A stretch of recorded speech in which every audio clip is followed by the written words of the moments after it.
देखिएगा, आज हम आप लोगों को अगले पीरियड में बताया था रस के बारे में।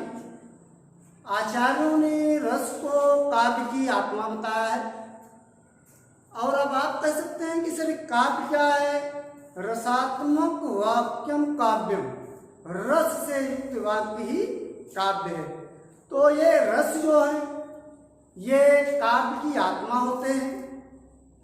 और जिस तरह मनुष्य का शरीर है, इसमें आत्मा है, उसके वस्तु हैं, उसके अंग हैं, उसी तरह काव्य की आत्मा रस है। उसका शरीर छंद है, उसका जो है आभूषण अलंकार है। तो देखिएगा, रसों में हम आपको पहले बता चुके हैं कि रस के 4 अंग होते हैं: अस्थायी भाव, अनुभाव, विभाव, व्यभिचारी भाव या संचारी भाव। तो उसी में हम आज आपको बता रहे हैं अस्थायी भाव। अस्थायी भाव जो होता है ये मनुष्य के हृदय में, जैसा हमने ब्लैकबोर्ड पर लिख दिया है, सदैव सुप्त अवस्था में विद्यमान रहते हैं। और उचित अवसर आने पर जैसी घटनाएं घटती हैं, परिस्थितियां होती हैं, ये स्वतः जागृत हो जाते हैं, अपने आप एक व्यक्ति के हृदय में पैदा होते हैं, क्योंकि वहाँ उत्पन्न रहते हैं, सुप्त अवस्था में पड़े रहते हैं। लेकिन ज्यों जैसे आप सो रहे हैं, कहीं पानी की एक बूंद पड़ी कि आप चौंक गए, उसी तरह ये हृदय में विद्यमान है।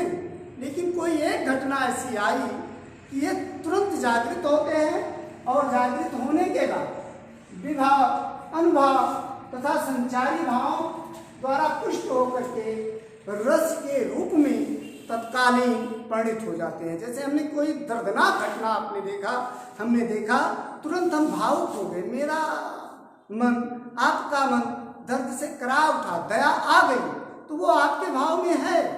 किसी सुंदर वस्तु को देखे तो देखते रह गए, जैसे सीता जी ने लता भुवन सब सखें दिखाए, श्यामल गौर किशोर सुहाए, देख रूप लोचन ललचानी। अब देखिएगा, देख रूप लोचन ललचानी बात आ गई।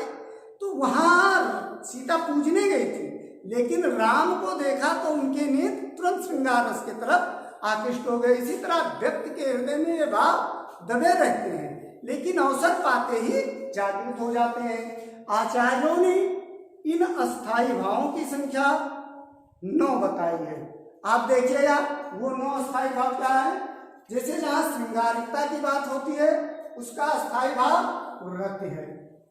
कहीं हम करुण अवस्था को प्राप्त हो जाते हैं, दुखी हो जाते हैं, तो उसका अस्थायी भाव शोक है।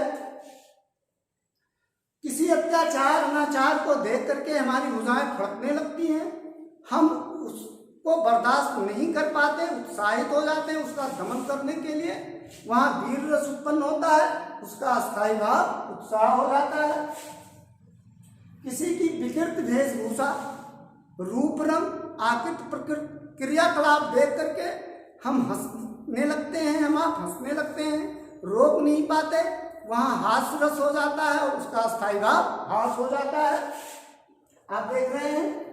उसके बाद कहीं ऐसी स्थिति आती है कि हम चकित रह जाते हैं, विस्मय में पड़ जाते हैं, आश्चर्य से भर जाते हैं।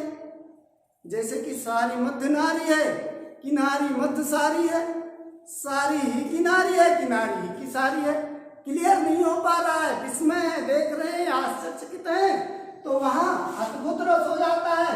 इसका जो है अस्थायी भाव विस्मय है। फिर भयानक है। एक और आप देख रहे हैं, सिंध की लहरें उठ रही हैं, तो उधर उठ रही सिंध लहरियां फन फैलाए प्यारों से, हम डर गए, तो वहां भयानक रस हो जाता है। उसका अस्थायी भाव है, हम थर थर कांपने लगते हैं। ये सब हमारे हृदय में विद्यमान है। जैसे हम चल रहे हैं, अचानक सांप आ गया, सिंह की गर्जना सुनाई पड़ी, तो हम सहर गए, डर गए, भयानक हो गया। किसी को हमारा जो अनिष्ट कर रहा है, उसके क्रियाकलाप, उसके कार्य हमको पसंद नहीं आए, हम क्रोध से कांपने लगे, वहां का अस्थायी भाव रौद्र हो गया। भगवान शंकर कि इसीलिए एक पर्यायवाची रुद्र है, क्योंकि वो जब क्रोधित हुए 10 राशियों पर उन्होंने तांडव मचाया तो रौद्र रूपों कहलाया। उसके बाद कोई ऐसी घटना हम देख लेते हैं कि लगता है कि घृणा से मन तिलमिला उठा, तो वहां पर जो होता है विभत्स रस होता है और उसका स्थायी भाव जो उत्साह है, हाड़ मांस बजबजा रहा है, ऐसी स्थितियों को। और फिर एक स्थिति ऐसी आती है जब हम शांत हो जाते हैं, वहाँ उसका स्थायी भाव निर्वेद्य होता है, जहाँ निर्गुण ब्रह्म की बात आ जाती है, लोग भजन गाते हैं, वहाँ पर अस्थायी भाव निर्वेद्य हो जाता है। इसी तरह आचार्यों ने एक भक्त रस को भी माना है, तो ये भक्त रस जो होता है इसका अस्थायी भाव देव विषयक रत होता है, अस्थायी भाव देव विषयक रत होता है। इसी तरह एक रस होता है वात्सल्य रस, जो माँ पुत्र को प्रेम करती है। ऐसे रस को नवीन आचार्यों के अनुसार इसका अस्थायी भाव वात्स हो जाता है, प्रेम हो जाता है। माँ का पुत्र के प्रति जो प्रेम होता है ये वात्सल रस में माना जाता है। फिर अगले समय में आपको बताएंगे अनुभाव और संचारी भाव तथा विभाव की बात।